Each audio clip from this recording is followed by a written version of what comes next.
Selamat datang di Adem GPT, podcast filsafat ya. Kali ini kita akan melanjutkan ke meditasi kedua, yaitu dengan judul tentang sifat pikiran manusia, bahwa pikiran lebih dikenal daripada tubuh, yang merupakan kelanjutan dari meditasi pertama dari buku Meditationes de Prima Philosophia, karya filsafat besar René Descartes. Judul Latin dari meditasi kedua ini adalah De Natura Mentis Humanae Quod Ipsa Sit Notior Quam Corpus.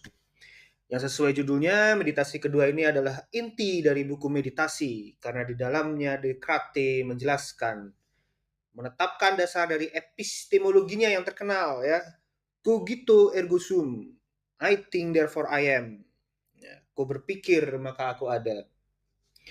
Mengembangkan konsep dualisme substansial yang mempengaruhi filsafat barat.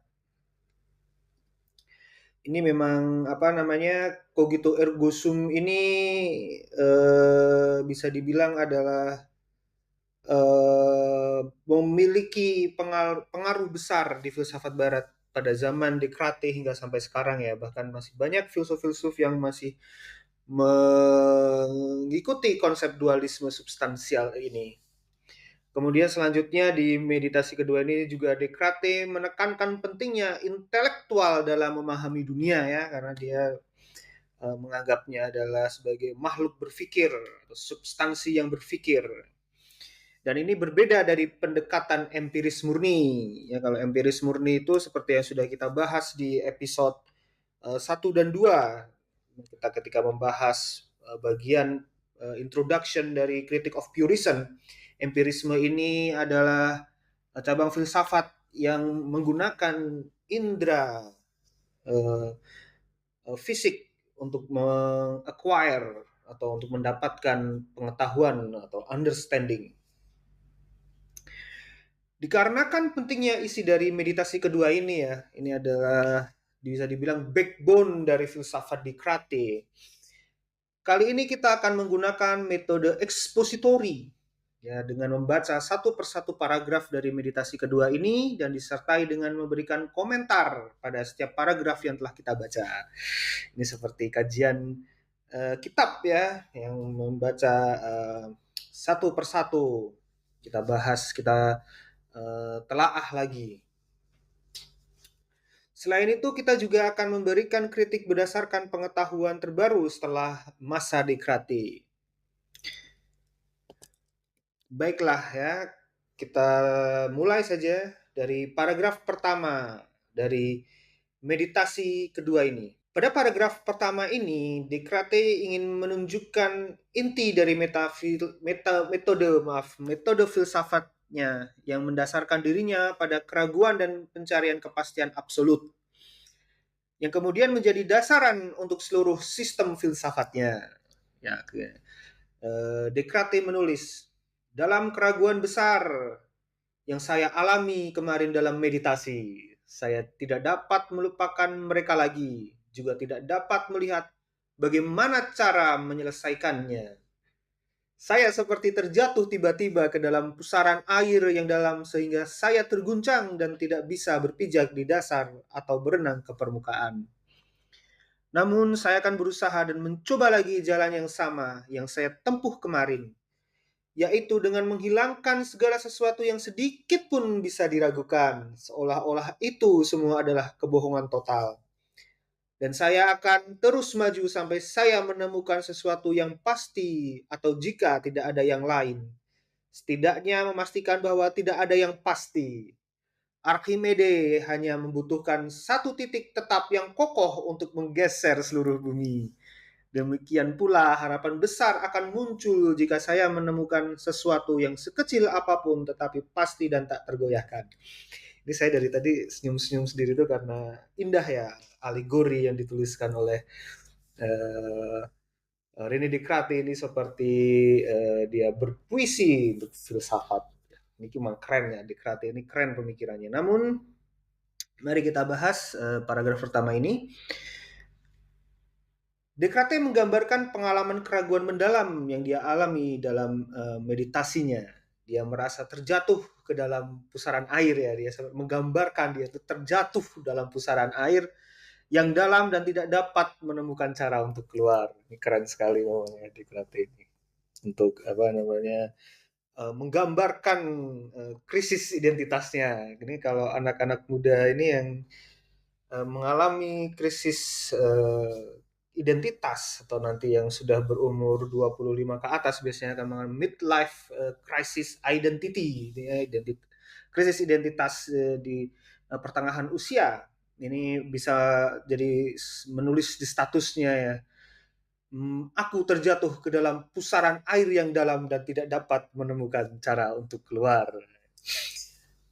Di sini kita sudah mendapatkan metode apa yang digunakan oleh Descartes, yaitu adalah menggunakan metode keraguan yang radikal dengan meragukan segala sesuatu yang dia tahu dan alami.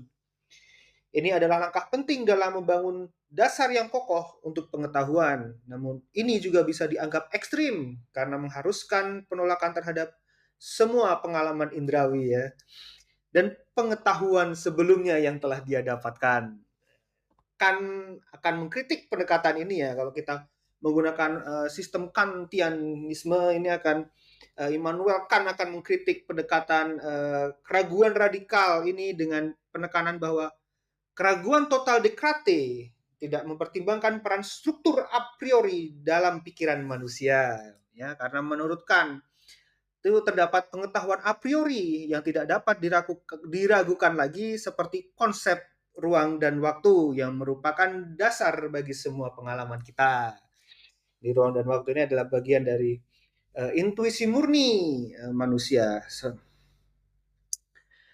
Uh, yang menjadikan dasar ya, jadi konsep ruang dan waktu dari intuisi murni manusia ini yang merupakan dasaran bagi semua pengalaman kita, termasuk pengalaman indrawi dan pengalaman akal.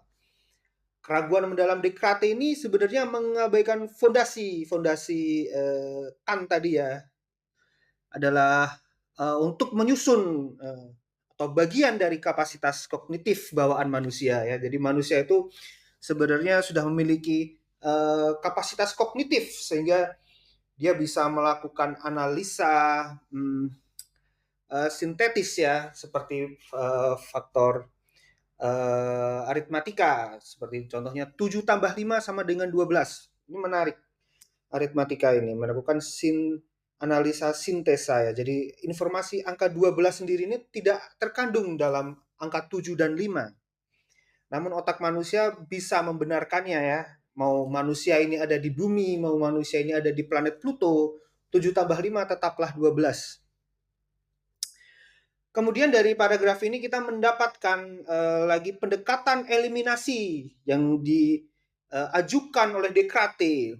Descartes memutuskan untuk menghilangkan segala sesuatu yang sedikit pun bisa diragukan. Memperlakukan semuanya seolah-olah itu adalah kebohongan total.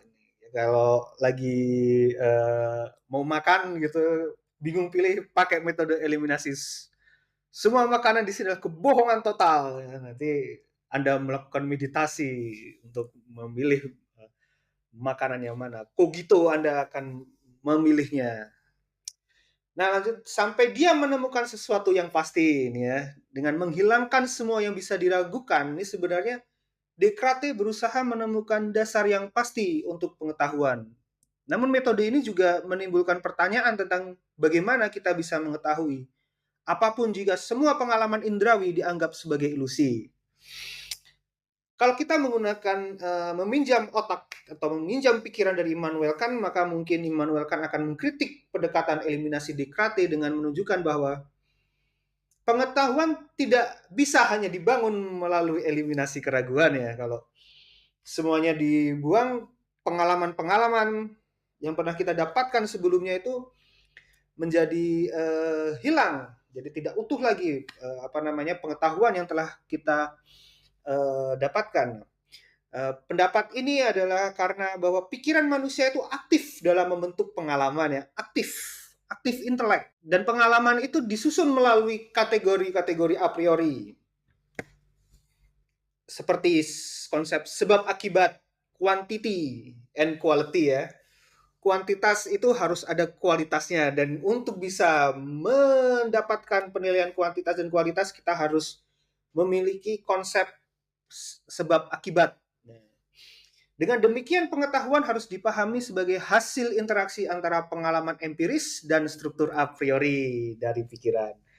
Nah, bukan hanya melalui eliminasi keyakinan yang bisa diragukan. Nah, ini juga ada salah satu poin menarik dari paragraf pertama ini ya, yaitu adalah Descartes menggunakan analogi Archimedes ya, atau Archimedes yang hanya membutuhkan satu titik tetap untuk menggeser seluruh bumi. Dia berharap menemukan sesuatu yang sekecil apapun tetapi pasti dan tak tergoyahkan yang bisa menjadi dasar untuk membangun pengetahuan yang kokoh. Ini memang analogi ini menurut saya efektif ya untuk menggambarkan pencarian Descartes ya. Analogi Archimedes untuk pencarian Descartes itu efektif untuk menjelaskan apakah yang dicari Descartes ini. Jadi Descartes itu mencari satu konsep tunggal ya. Jadi dia itu mengeliminasi semuanya dan berharap hanya bisa menemukan satu kebenaran setelah segala sesuatu yang pernah dia rasakan, yang pernah dia alami dan pernah dia ketahui itu uh, difilter ya, kasarnya difilter dan menemukan satu butir lah atau satu kebenaran saja dari semuanya itu, maka dia bisa menggeser pandangan filosofis Barat pada waktu itu. Seperti Archimedes yang bisa menggeser seluruh bumi. Namun perbedaan antara prinsip fisika Archimedes dengan pencarian metafisik Descartes bisa dianggap sebagai kelemahan ya. Karena Archimedes bekerja dengan objek fisik, sedangkan pencari kepastian dalam bidang abstrak dan metafisik ya. Karena perbedaannya itu kalau Archimedes ini bekerja pada objek fisik. Jadi meskipun Descartes mengatakan fisik itu atau dunia fisik itu tidak pasti, tapi seperti yang sudah kita ketahui dan akan bahas nanti, memang tidak bisa dipisahkan hubungan antara fisik dan jiwa ya, atau akal. Sedangkan yang Descartes cari itu adalah sesuatu yang abstrak dan metafisik. Jadi sebenarnya kalau kita telaah lagi ke depan, itu memang metafisika itu adalah ilmu yang spekulatif dan subjektivitasnya cukup tinggi ya. Tapi memang metafisik tidak selalu murni subjektif, tapi kadar subjektivitasnya dianggap terlalu tinggi. Nah, ini perbedaannya ya. Jadi menggunakan analogi yang melemahkan pendapatnya sendiri sebenarnya Descartes ini pada paragraf pertama. Ini akan menjadi bahan kritik lagi ya kalau kita menggunakan kacamata Immanuel Kant, karena analogi ini dengan menekankan bahwa pencarian satu kepastian yang tak tergoyahkan adalah usaha yang tidak mungkin ya. Karena pengetahuan manusia selalu melibatkan sintesis antara intuisi indrawi dan konsep-konsep a priori ya. Karena menurut Immanuel Kant ini tidak ada satu titik kepastian mutlak, tetapi ada struktur a priori yang menyediakan fondasi untuk semua pengalaman indrawi maksud kami. Dengan demikian apa ya maksudnya, karena kalau pengetahuan mutlak itu intinya mengetahui realitas yang ada pada dalam diri suatu entitas ya, atau disebut sebagai noumena. Sedangkan apa yang bisa kita rasakan, apa yang bisa kita ketahui itu adalah fenomena yang berdasarkan pengalaman, berdasarkan pengamatan, salah satunya seperti itu. Jadi dengan demikian kepastian dalam pengetahuan berasal dari struktur yang diusulkan oleh Descartes ini, bukan dari satu titik tetap seperti yang diusulkan atau seperti yang dia bayangkan, kok bukan bayangkan ya, maksudnya dia apa ya yang lebih enaknya itu bilangnya, dia perumpamakan seperti satu titik Archimedes. Oke, sudah 15 menit. Rasanya kita cukupkan untuk paragraf pertama. Selanjutnya kita akan lanjut ke paragraf kedua pada episode berikutnya. Sampai jumpa.